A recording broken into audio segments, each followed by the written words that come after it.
कत्तलीकरिता नेत असलेल्या जनावरांची वाहतूक करणाऱ्या ट्रकवर कारधा पोलिसांनी कार्यवाही केली आहे। कत्तलीसाठी नेत असलेल्या 45 जनावरांची सुरक्षित स्थळी सुटका करण्यात आली। मिळालेल्या माहितीच्या आधारे कारधा पोलिसांनी कारधा चौकात नाकाबंदी केली।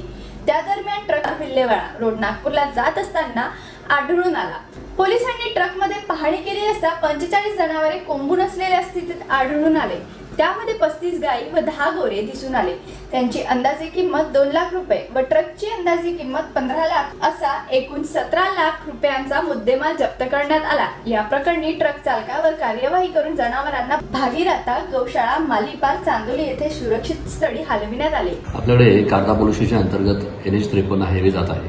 त्या हायवेवरून गोवंश जातीची ट्रकमधून अवैधपणे तस्करी होत आहे। याबाबतची प्राथमिक माहिती मिळाल्यानंतर आम्ही दिनांक 16 तारखेला रात्री 12:30 वाजता दरम्यान कारधा चौकामध्ये ट्रॅप लावला आणि त्या ठिकाणी जी माहिती मिळाली होती, जो नागालँड पासिंगचा ट्रक आहे, गाडी क्रमांक आहे NL08B0404, तर तो ट्रक मिळून आला। मिळून आल्यानंतर त्याची तपासणी घेतली असता त्याच्यामध्ये एकूण 45 गोवंश जातीची लहान जनावरे मिळून आली। त्याची किंमत एकूण 2 लाखापेक्षा अधिक आहे।